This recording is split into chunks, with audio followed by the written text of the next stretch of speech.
So that set the table for the VP debate between J.D. Vance and Tim Walz in New York City. It didn't take long for the fireworks to begin. Didn't take long for J.D. Vance to outclass Tim Walz. It was ugly. One of the early topics, the world on the verge of war. And who will keep the world safe? Listen. And Governor Walz, you blame Donald Trump. Who has been the vice president for the last 3.5 years? And the answer is your running mate, not mine. Donald Trump consistently made the world more secure. Now, we talk about what the sequence of events that led us to where we are right now, and you can't ignore October the 7th, which I appreciate Governor Walz bringing up. But when did Iran and Hamas and their proxies attack Israel? It was during the administration of Kamala Harris. So Governor Walz can criticize Donald Trump's tweets, but effective, smart diplomacy and peace through strength is how you bring stability back to a very broken world. Donald Trump has already done it once before. Ask yourself at home, when was the last time, I'm 40 years old, when was the last time that an American president didn't have a major conflict break out? The only answer is during the 4 years that Donald Trump was president. Gentlemen. That is the only answer. And what about those attacks on Israel? Where did the money come from? How did they finance Iran? How did they finance more than 100 ballistic missiles? Biggest ballistic missile attack in world history. Where did all that cash come from? Well, here's an answer. Iran, which launched this attack, has received over $100 billion in unfrozen assets thanks to the Kamala Harris administration. What do they use that money for? They use it to buy weapons that they're now launching against our allies and, God forbid, potentially launching against the United States as well. Yeah.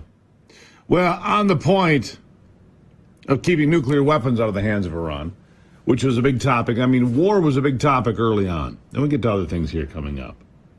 But on the point of keeping nuclear weapons out of the hands of Iran, there was this, and I want you to hear it. Listen closely. First of all, Margaret, diplomacy is not a dirty word, but I think that's something that Governor Walz just said is quite extraordinary. You yourself just said Iran is as close to a nuclear weapon today as they have ever been.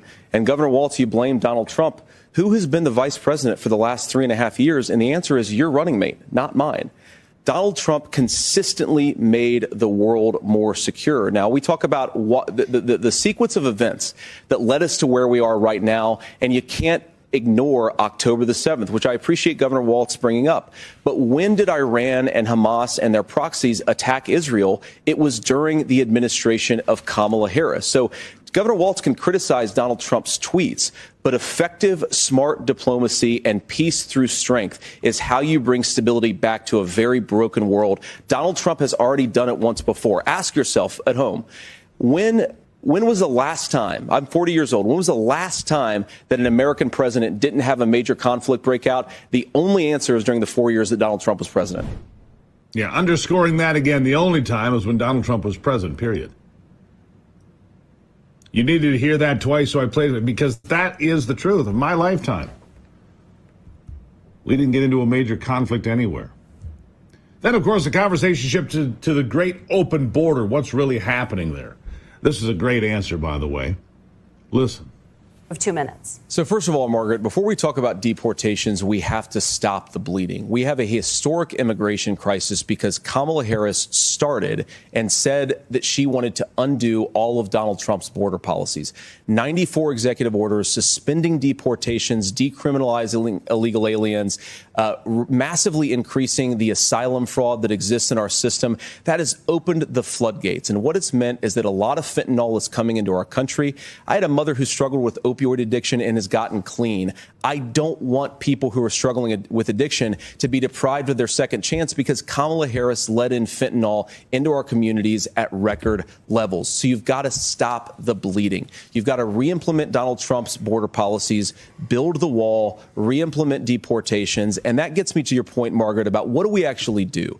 So we've got 25 million illegal aliens who are here in the country. What do we do with them? I think the first thing that we do is we start with the criminal migrants. About 1 million of those people have committed some form of crime in addition to crossing the border illegally. I think you start with deportations on those folks. And then I think you make it harder for illegal aliens to undercut the wages of American workers. A lot of people will go home if they can't work for less than minimum wage in our own country. And by the way, that'll be really good for our workers who just want to earn a fair wage for doing a good day's work.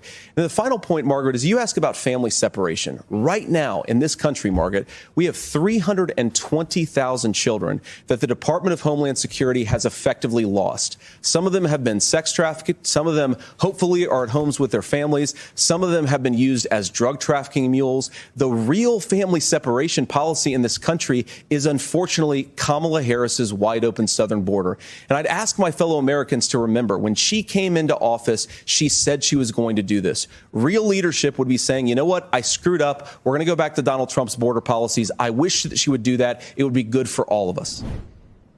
Yeah, composure. J.D. Vance was unflappable. They tried to fact check him last night. I'm going to get to that coming up. 320,000 children, they don't know where they are because they kept trying to push this idea. What about separation of families with mass deportation? Well, let's talk about separation of families right now. 320,000 children unaccounted for, separated from their families. Nobody knows where they are, what's going on. That's the result of this administration with Kamala Harris riding shotgun for 3 3/4 years.